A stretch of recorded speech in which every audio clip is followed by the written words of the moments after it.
اعوذ بالله من الشیطان الرجیم بسم الله الرحمن الرحیم. زه سید افضل شاه باچا مؤذن مسجد الله اکبر پاچا کلی پیر بابا بونیر تاسو ټولو ته مخاطب یم. امید لرم ټول به ښه خوشحاله به روغ جوړ به الله پاک مو خوشحاله لرم. د ټولو لومړی خو زه تاسو ته مبارکي در کوم د رمضان المبارک په شروع کېدو باندې، او الحمدلله دا ځل د خوشحالۍ خبره ده چې میاشت ولیدی شوه. مطلب د ټولو ملکونو د شمول پاکستان په یو ورځ باندې روژه راشي، الله پاک دغه شان عمر له راولي. او بله خبره عزیزانو ما دا کوله چې تاسو ته پته رمضان المبارک کې بانګونو مسله ده. اکثر زمونږ د پاچا کلي ګدیزو مؤذنین چې دي حضرات، هغوی په عامو ورځو کې او په روژه کې هم دا غلطي کېږي چې بانګ بې ټایمه ویلی کېږي. علما کرام په دې خبره باندې پوه دي چې د وخت نه مخکې چې وخت نه داخل بانګ وویلی شو بانګ نه کېږي. بله خبر دا چې که تا بې ټایمه بانګ شروع کړی او بانګ دې شروع کړو د بانګ په منځ کې در باندې ټایم داخل شو، نو په تا واجب دی چې دا بانګ به بیا دوباره وایي. نو زما عرض دا و چې تاسو بالکل چې څومره مؤذنین یا علما کرام څومره زما دا خبرې اورئ، نو کوشش وکړئ خپلو مؤذنینو ته ووایه چې څوک په خپله بانګ وایي مؤذن دی، هغوی دا کوشش وکړئ چې د سهار بانګ بیا د ماښام بانګ دا بالکل په وخت داخلېدو سره وایي.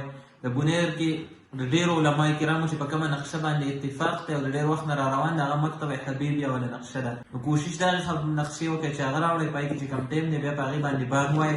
ځکه اکثر د سهار بانګ کې غټه مسله پیدا کېږي او د ماښام په بانګ کې په زیاتو جماعتونو کې تجربې خبره کوم، زما خیالي ورته د سهار بانګ چې دی د وخت داخلېدو نه لیټ وي. نو اوس روژه ده که چا د وخت داخلېدو نه لیټ بانګ وي، مطلب 1 منټ یې لیټ کو 2 منټه یې لیټ کو او په دغه ټایم کې بیا چا خوراک کړی او دله بانګ نه ویلی، نو د هغه روژه هم ماته شو او 1000 ګناه چې دی په دغه مؤذن پسې شو. دغه شان د ماښام بانګ دی، د ماښام بانګ که چا د وخت داخلېدو نه اکثر مؤذنین چې دي مخکې وي.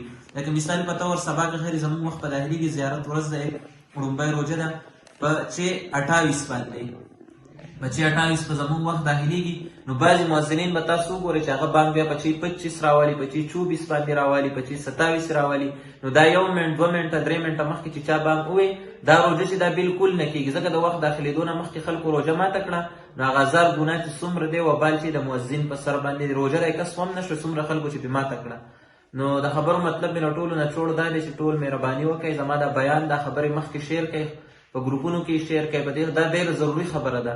علما په دې خبرو پوهېږي چې 1 منټ هم چا د وخت داخلېدو نه مخکې روژه ماته کړه دا روژه نه ده شوې، د هغې هم روژه تباه شوه، خراب شو. او دا چا چې بانګ وي ټول چې څومره خلکو روژه ماته کړې په دغې بانګ باندې، نو د هغې ټولو چې دی ثواب چې دی کمی پکې راغی او روژه یې ماته شوه. ټول 1000 ګناه چې دی بیا د مؤذن په سر راځي. نو کوشش وکړئ بانګ په ټایم باندې وایي. جزاکم الله خیره.